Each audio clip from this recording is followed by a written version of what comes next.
BBC Bangla আপনাদের স্বাগত। আজ আপনাদের সাথে লন্ডন স্টুডিও থেকে আছি মানসী বড়ুয়া, আর ঢাকায় আমার সাথে থাকছেন আকবর হোসেন। বাংলাদেশের সর্বশেষ গুরুত্বপূর্ণ আপডেট সংবাদে আপনাকে স্বাগত। শুরুতেই সংবাদ শিরোনাম, পরে বিস্তারিত। প্রথমেই জানাবো, বিএনপি নেতার বিরুদ্ধে অভিযোগ রাত 12টায় মহিলাদের পুকুর পাড়ে দেখা করতে বলেছেন এবং দেখা করলেই মিলবে ফ্যামিলি কার্ড। রাত 12টায় পুকুর পাড়ে দেখা করলেই ফ্যামিলি কার্ড দেয়া হবে। নারীদের এমন প্রস্তাব দেওয়ার অভিযোগ উঠেছে নরসিংদী শিবপুরের এক বিএনপি নেতার বিরুদ্ধে। ভুক্তভোগী নারীর করা এমন অভিযোগের একটি ভিডিও সাম্প্রতিক সামাজিক যোগাযোগ মাধ্যমে ভাইরাল হয়েছে, যা নিয়ে এলাকায় চাঞ্চল্যের সৃষ্টি হয়েছে। অভিযুক্ত বিএনপি নেতার নাম আশরাফ উদ্দিন আকন্দ, পৌরসভা ২ নং ওয়ার্ড বিএনপি সাধারণ সম্পাদক। এরপর জানাবো, চট্টগ্রামের শীর্ষ সন্ত্রাসী ডেভিড ইমন যশোরে গ্রেপ্তার। চট্টগ্রামে আলোচিত শীর্ষ সন্ত্রাসী ডেভিড ইমনকে যশোরের ঝিকরগাছা উপজেলা থেকে গ্রেপ্তার করেছে আইন শৃঙ্খলা রক্ষাকারী বাহিনীর সদস্যরা। চট্টগ্রাম জেলা পুলিশ ও যশোর জেলা পুলিশের যৌথ অভিযানে তাকে গ্রেপ্তার করা হয়। অভিযানে ডেভিড ইমন ছাড়াও আরও 4 জনকে গ্রেপ্তার করা হয়েছে। পরে তাদের চট্টগ্রাম জেলা পুলিশের কাছে হস্তান্তর করা হয়েছে। গ্রেপ্তারের বিষয়টি নিশ্চিত করেছে চট্টগ্রাম জেলা পুলিশ সুপার মাসুদ আলম। তিনি জানান যে গ্রেপ্তার ব্যক্তিদের বিরুদ্ধে প্রয়োজনীয় আইনগত ব্যবস্থা গ্রহণের প্রক্রিয়া চলছে। এদিকে এমপি নজরুলকে ঘিরে বেরিয়ে এলো আরও চাঞ্চল্যকর তথ্য। নারী কেলেঙ্কারি ঘটনায় জামাত থেকে বহিষ্কৃত সাতক্ষীরা 4 শ্যামনগর আসনের সংসদ সদস্য গাজী নজরুল ইসলামকে ঘিরে নতুন নতুন অভিযোগ সামনে এসেছে আজ। তার ব্যক্তিগত গাড়ি চালক ও আলোচিত তরুণীর মামা ওবায়দুর রহমান যুগান্তরের সঙ্গে কথা বলেছেন। এ সময় চাকরি, সরকারি কাজ পায়ে দেয়া, ঠিকাদারি লাইসেন্স এবং নানা সুযোগ সুবিধার প্রলোভন দেখিয়ে দীর্ঘদিন ধরে প্রভাব খাটানোর অভিযোগ তুলেছেন তিনি। এবারে জানাবো আবহাওয়া অধিদপ্তরের সতর্কবার্তা। দেশের 4 সমুদ্র বন্দরে সতর্কবার্তা দিয়েছে আবহাওয়া অধিদপ্তর। আজ দুপুরে আবহাওয়াবিদ মোহাম্মদ তরিকুল নেওয়াজ কবিরের সই করা সামুদ্রিক সতর্কবার্তায় এসব তথ্য জানানো হয়েছে।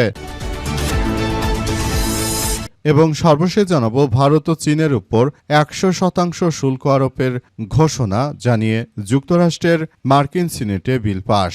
সাম্প্রতিক আকস্মিক মৃত্যুবরণ করা প্রবীণ মার্কিন সিনেটর লিন্ডসে গ্রাহেমের দীর্ঘ প্রতীক্ষিত এবং দ্বিদলীয় ঐক্যের একটি গুরুত্বপূর্ণ বিল পাস করেছে মার্কিন সিনেট। রাশিয়ার জ্বালানি তেলের প্রধান ক্রেতাদের উপর অতিরিক্ত বিধিনিষেধ আরোপ এবং ইরানের উপর নিষেধাজ্ঞা বাড়ানোর লক্ষ্যে প্রস্তুতকৃত এই বিলটি শেষ পর্যন্ত পাশের মুখ দেখতে যাচ্ছে। এতে ভারতের উপর 100% শুল্ক আরোপ করতে যাচ্ছে যুক্তরাষ্ট্র। প্রিয় দর্শক, এতক্ষণ শুনছিলেন সংবাদ শিরোনাম, এবারে বিস্তারিত। তবে তার আগে বন্ধুরা, অনুরোধ থাকবে এই সংবাদটিতে একটি লাইক দিন। এই চ্যানেলে আপনি নতুন হয়ে থাকলে আমাদের সংবাদটি দেখতে দেখতে চ্যানেলটি সাবস্ক্রাইব করে রাখুন। কমেন্ট করে বন্ধুরা আপনার মূল্যবান মতামত জানিয়ে দিন আপনি বিশ্বের কোন দেশ থেকে বা বাংলাদেশের কোন স্থান থেকে আমাদের সংবাদটি দেখছেন এবং শুনছেন। আর বন্ধুরা, গাজা যুদ্ধে আপনি যদি নিরীহ ফিলিস্তিনিদের ভালোবেসে থাকেন, কমেন্টে ইয়েস লিখে পুরো বিশ্ববাসীকে আমাদের এই তাজা আপডেটটি দেখার সুযোগ করে দিন। এবারে বিস্তারিত। আর বন্ধুরা, জানিয়ে দিন আপনি কোন দেশ থেকে বা বাংলাদেশের কোন জেলা থেকে আমাদের সঙ্গে কানেক্টেড থেকে এই সংবাদটি দেখছেন এবং শুনছেন। বিএনপি নেতার বিরুদ্ধে অভিযোগ রাত 12টায় পুকুর পাড়ে দেখা করলেই মহিলাদের ফ্যামিলি কার্ড দেয়া হবে।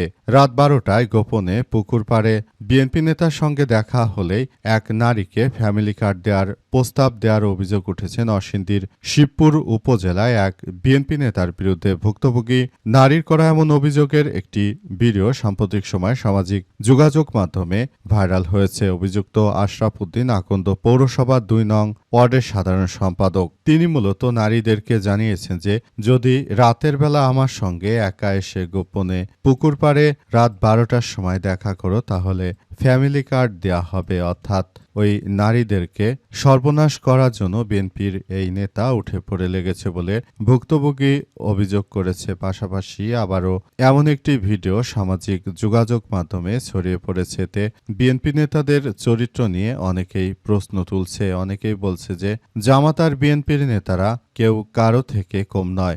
জামাতের নেতারা এটা করলেও বিএনপির নেতারা তারা কিন্তু কোনোভাবে পিছিয়ে নেই। তারাও এই ধরনের ঘটনাগুলো ঘটাচ্ছে। এই কার্যক্রমের মধ্য দিয়ে মূলত সবাইকে আরও বেশি এগিয়ে যেতে হচ্ছে।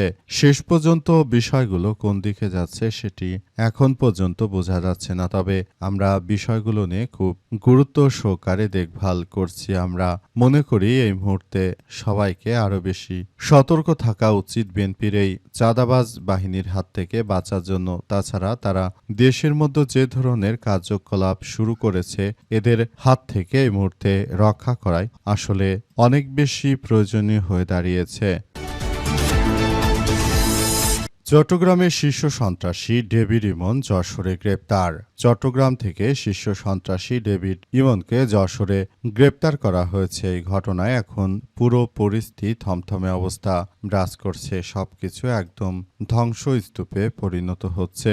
শেষ পর্যন্ত বিষয়গুলো কোন দিকে যাচ্ছে সেটি এখন পর্যন্ত বোঝা যাচ্ছে না। আসলে অবস্থায় পরিস্থিতি কোন দিকে গিয়ে দাঁড়ায় সেটি এখন পর্যন্ত জানা যাচ্ছে না। তবে আমরা বিষয়গুলো নিয়ে খুবই সতর্ক অবস্থানে রয়েছি বলে জানিয়েছে আইনশৃঙ্খলা রক্ষাকারী বাহিনীর সদস্যরা। চট্টগ্রামে একটি ইন্টারনেট বা আইএসপি প্রতিষ্ঠানে হামলা করার ঘটনার পরই মূলত এমন বিষয়গুলো ঘটেছে। আসলে এই ধরনের কার্যক্রমগুলো ঘটার মধ্য দিয়ে শীর্ষ সন্ত্রাসীরা তারা দেশের মধ্যে ত্রাসের রাজত্ব কায়েম করেছিল। অবশেষে উক্ত ডেভিড ইমনকে আটক করার ঘটনার মধ্য দিয়ে মূলত আবারও পরিস্থিতি ঠিক করার চেষ্টা চালানো হচ্ছে। আসলে বলা হয়েছে যে ডেভিড সন্ত্রাসী ইমনের মতো সন্ত্রাসীরা তারা এমনভাবে কার্যক্রম চালাতে শুরু করেছে শেখ হাসিনা পালিয়ে যাবার পর এখন মনে হচ্ছে দেশ জুড়ে আবার একটি ভয়াবহ বিশৃঙ্খল পরিস্থিতির দিকে তারা ঠেলে দিতে যাচ্ছে। এই পরিস্থিতিতে সবাইকে আরো বেশি সজাগ থাকতে হবে। তাছাড়া বর্তমান সময়ে কোনোভাবেই আসলে রক্ষা পাওয়া যাবে না। উক্ত সন্ত্রাসীকে যশোর থেকে আটক করা হয়েছে বলে জানা গেছে। এমপি নজরুলকে ঘিরে বেড়ে এলো আরও চাঞ্চল্যকর তথ্য।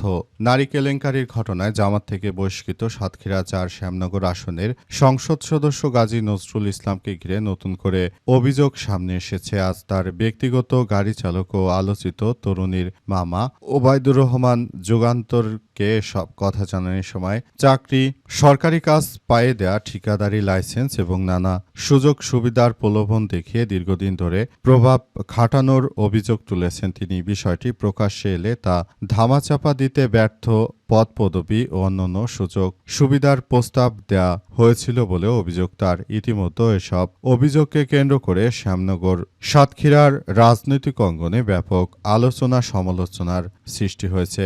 স্থানীয়রা একের পর এক মানববন্ধন, বিক্ষোভ, প্রতিবাদ ও সমাবেশ, পুত্তলিকাদা কর্মসূচি পালিত হয়েছে। স্থানীয়দের সচেতন মহল বলছে অভিযোগগুলো প্রকৃত সত্য, ঘটনাকে নিরপেক্ষ তদন্ত করা জরুরি। যুগান্তরের সঙ্গে আলাপকালে ওবায়দুর রহমান বলেন যে সংসদ সদস্য গাজী নজরুল ইসলামের আত্মীয়তার সূত্রে আলোচিত তরুণীর পরিবার ঘনিষ্ঠ ছিলেন। ত্রয়োদশ জাতীয় সংসদ নির্বাচনের আগ থেকে রাজধানীর পল্লবীতে ওই পরিবারের বাসায় তার নিয়মিত যাতায়াত ছিল। সংসদ সদস্য সরকারি হোস্টেলে ফ্ল্যাট বরাদ্দ পাওয়ার পর ঢাকায় অবস্থানকালে তিনি প্রায় সেখানে যেতেন বলে অভিযোগ করেন ওবায়দুর। তার ভাষ্য অনুযায়ী গভীর রাতে মোবাইল ফোনে কথোপকথনের বিষয়টি সন্দেহের জন্ম দেয়।